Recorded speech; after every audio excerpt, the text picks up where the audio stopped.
স্বাগতম তোমাদের প্রিয় চ্যানেল অধ্যয়ন। শুরু করার আগে বইটি খুলে রাখুন আর আমার সাথে পড়তে থাকুন। আমাদের এই ছোট্ট চ্যানেলটি সাবস্ক্রাইব করতে ভুলবেন না। চলুন শুরু করি।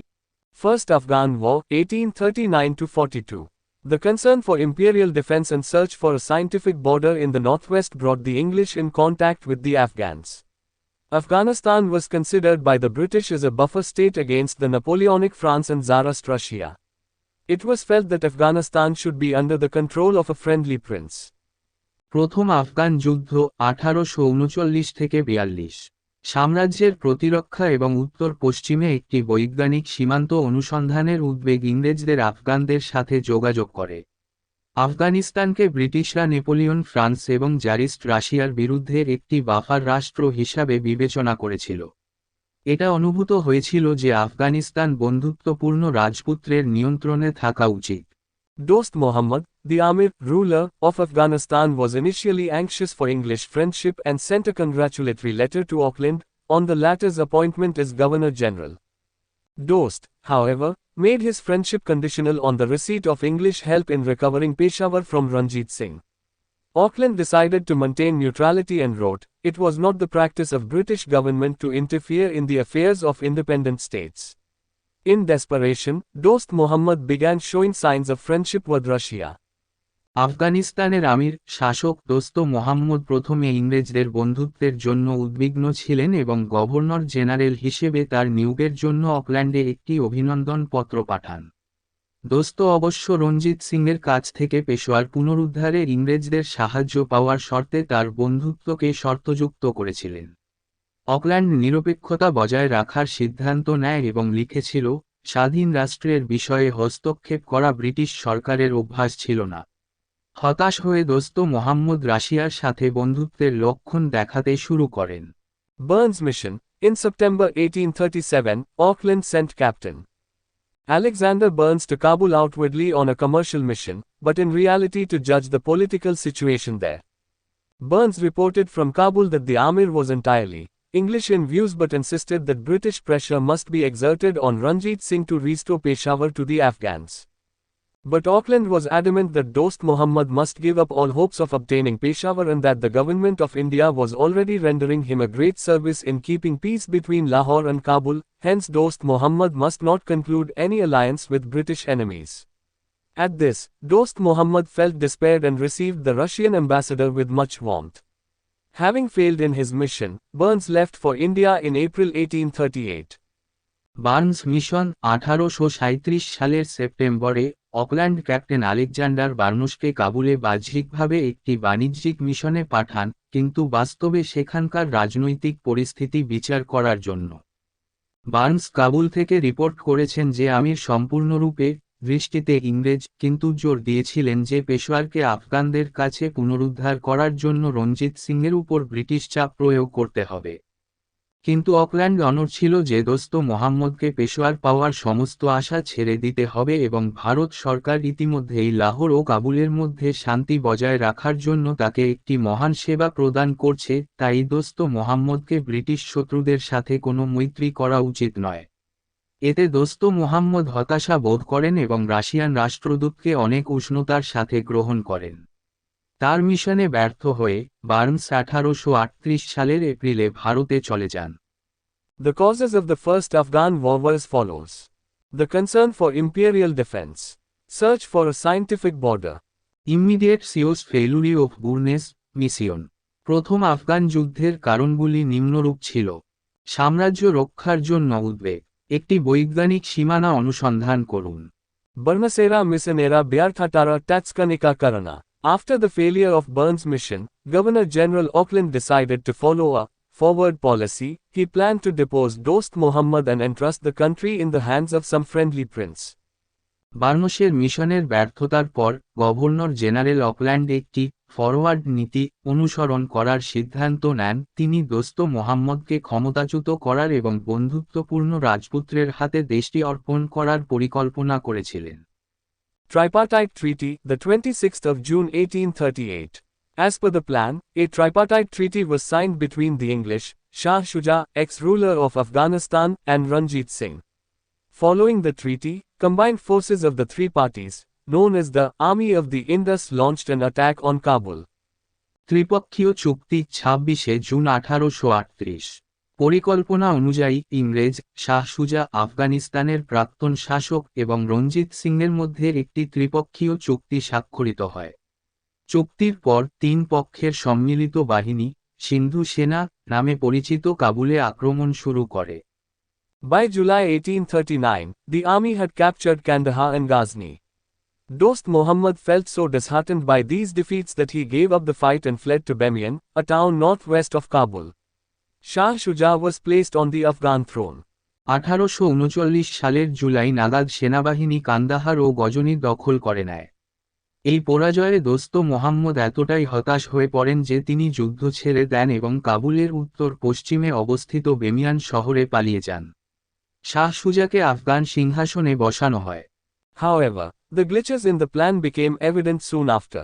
Shah Shuja was unacceptable to the people of Afghanistan and his position could be maintained only with the help of the British army. Thus, a small garrison was placed at Kabul under the command of General Elphinstone. But the English continued to face retaliations. তবে পরিকল্পনার ত্রুটিগুলি কিছুক্ষণ পরেই স্পষ্ট হয়ে ওঠে। শাহ সুজা আফগানিস্তানের জনগণের কাছে অগ্রহণযোগ্য ছিলেন এবং শুধুমাত্র ব্রিটিশ সেনাবাহিনীর সহায়তায় তার অবস্থান বজায় রাখা যেতে পারে। এইভাবেই জেনারেল এলফিনস্টনের অধীনে কাবুলে একটি ছোট গ্যারিসন স্থাপন করা হয়েছিল। কিন্তু ইংরেজরা প্রতিশোধের সম্মুখীন হতে থাকে। In September 1840, Dost Muhammad, upon getting military help from the Wali of Kholum, attacked the English but failed. Subsequently, he was arrested and sent to Calcutta as a prisoner. 1840 সালের সেপ্টেম্বরে খুলুমের ওয়ালির কাছ থেকে সামরিক সাহায্য পেয়ে দোস্ত মোহাম্মদ ইংরেজদের আক্রমণ করেন কিন্তু ব্যর্থ হন। পরবর্তীকালে তাকে গ্রেফতার করে বন্দী হিসেবে কলকাতায় পাঠানো হয়। Again, in 1841, the Afghans rose in rebellion against the English. Several Englishmen in Kabul, Jalalabad, Kandahar and Ghazni were killed, and their cantonments were seized. Burns was also killed. আবার 1841 সালে আফগানরা ইংরেজদের বিরুদ্ধে বিদ্রোহ করে। কাবুল, জালালাবাদ, কান্দাহার এবং গজনিতে বেশ কিছু ইংরেজ নিহত হয় এবং তাদের সেনানিবাস দখল করা হয়। বার্নসকেও হত্যা করা হয়। Macnaghten, the British official, was forced to sign a humiliating treaty with Akbar Khan, son of Dost Muhammad, agreeing to evacuate Afghanistan within 3 days. However, Macnaghten was murdered. Macnaghten British কর্মকর্তা আকবর খানের দোস্ত মোহাম্মদের ছেলে সাথে একটি অপমানজনক চুক্তি স্বাক্ষর করতে বাধ্য হন, 3 দিনের মধ্যে আফগানিস্তান ছেড়ে দিতে সম্মত হন। তবে ম্যাকনাগেনকে খুন করা হয়েছিল। In January 1842, the disastrous retreat began from Kabul. Elphinstone, along with his 4,500 army men and 12,000 camp followers, was substantially annihilated in the snow-covered passes. Shah Shuja was also murdered in April. 1842 সালের জানুয়ারিতে কাবুল থেকে বিপর্যয়কর পশ্চাদপসরণ শুরু হয়। Elphinstone তার 4,500 সেনা সদস্য এবং 12,000 শিবির অনুসারীকে তুষার আচ্ছাদিত পাশগুলিতে যথেষ্টভাবে ধ্বংস করা হয়েছিল। এপ্রিল মাসে শাহ সুজাকেও হত্যা করা হয়। Auckland replaced by Ellenborough. Auckland's grandiose plan had exploded like a balloon and he was soon replaced by Lord Ellenborough. Ellenborough ordered the forces to retreat after inflicting reprisals and securing the release of prisoners. Consequently, by September 1842, the combined British forces were able to re-establish control over Jalalabad, Kandahar and Kabul. The forces rescued the prisoners, demolished Kabul's main bazaar and then retreated through the Khyber Pass. Dost Muhammad was released and he re-established his authority in Kabul. Auckland Ellenborough দ্বারা প্রতিষ্ঠাপিত অকল্যান্ডের বিশাল পরিকল্পনা বেলুনের মতো বিস্ফোরিত হয়েছিল এবং শীঘ্রই Lord এলেনবোরো তার স্থলাভিষিক্ত হন। এলেনবোরো বাহিনীকে প্রতিশোধ নেওয়ার পর এবং বন্দীদের মুক্তি নিশ্চিত করার পর পিছু হটতে নির্দেশ দেন। ফলস্বরূপ 1842 সালের সেপ্টেম্বরের মধ্যে সম্মিলিত ব্রিটিশ বাহিনী জালালাবাদ, কান্দাহার এবং কাবুলের উপর পুনরায় নিয়ন্ত্রণ প্রতিষ্ঠা করতে সক্ষম হয়। বাহিনী বন্দীদের উদ্ধার করে, কাবুলের প্রধান বাজার ধ্বংস করে এবং তারপর খাইবার গিরিপথ দিয়ে পিছু হাঁটে। দোস্ত মোহাম্মদ মুক্তি পান এবং তিনি কাবুলে তার কর্তৃত্ব পুনঃপ্রতিষ্ঠিত করেন। Evaluation of Auckland's Afghan policy. The Afghan war came to be known as disaster in Afghanistan and is described as a compound of folly, ignorance and arrogance. It had proved to be too costly, and it was also a massive blow to the prestige of British Indian Army. অকল্যান্ডের Afghan নীতির মূল্যায়ন আফগান যুদ্ধ আফগানিস্তানে বিপর্যয় নামে পরিচিত এবং মূর্খতা অজ্ঞতা এবং অহংকার এর যৌগ হিসেবে বর্ণনা করা হয়। এটি অত্যন্ত ব্যয়বহুল বলে প্রমাণিত হয়েছিল এবং এটি ব্রিটিশ ভারতীয় সেনাবাহিনীর প্রতিপত্তির জন্য একটি বিশাল আঘাত ছিল। Auckland Afghan policy was subjected to universal condemnation. Morally, it was not justified as Auckland had contradicted his own previous stand of not interfering in internal affairs of independent states. Afghanistan was an independent state and Dost Muhammad was its acknowledged ruler. Politically again, it was not justified as Auckland took an exaggerated view of the Russian danger when in reality the enemy was several thousand miles away. The main aim of installing a friendly prince on the throne of Afghanistan could not be realized and Dost Muhammad returned to the throne after the war was over. Auckland Afghan নীতি সর্বজনীন নিন্দার শিকার হয়েছিল। নৈতিকভাবে এটি ন্যায়সঙ্গত ছিল না কারণ Auckland স্বাধীন রাষ্ট্রের অভ্যন্তরীণ বিষয়ে হস্তক্ষেপ না করার তার নিজের পূর্বের অবস্থানের বিরোধিতা করেছিল। আফগানিস্তান ছিল একটি স্বাধীন রাষ্ট্র এবং দোস্ত মোহাম্মদ ছিলেন এর স্বীকৃত শাসক। রাজনৈতিকভাবে আবার এটি ন্যায়সঙ্গত ছিল না কারণ অকল্যান্ড রাশিয়ার বিপদ সম্পর্কে অতিরঞ্জিত দৃষ্টিভঙ্গি নিয়েছিল যখন বাস্তবে শত্রু কয়েক হাজার মাইল দূরে ছিল।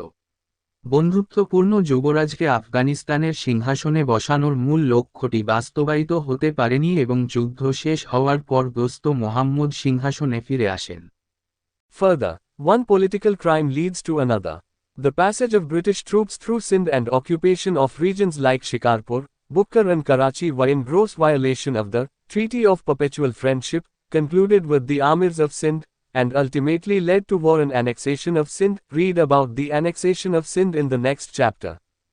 তদুপরি একটি রাজনৈতিক অপরাধ অন্যটির দিকে নিয়ে যায়।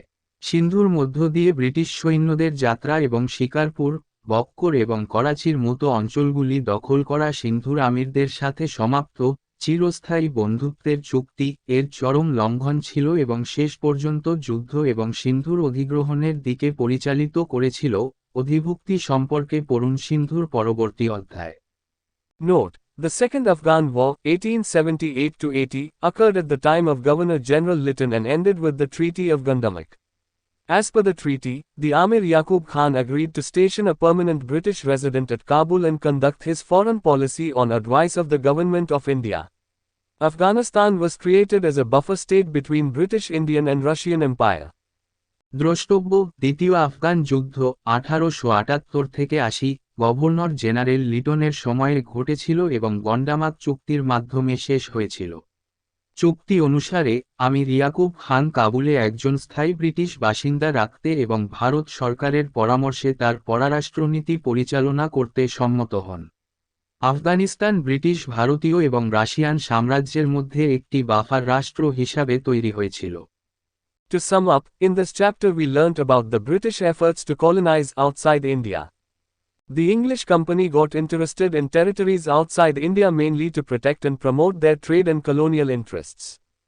Indulging in diplomacy and war, the company established its control over Sri Lanka, Mauritius, Andaman and Nicobar, Burma, Malaya, Philippines, Nepal and Burma.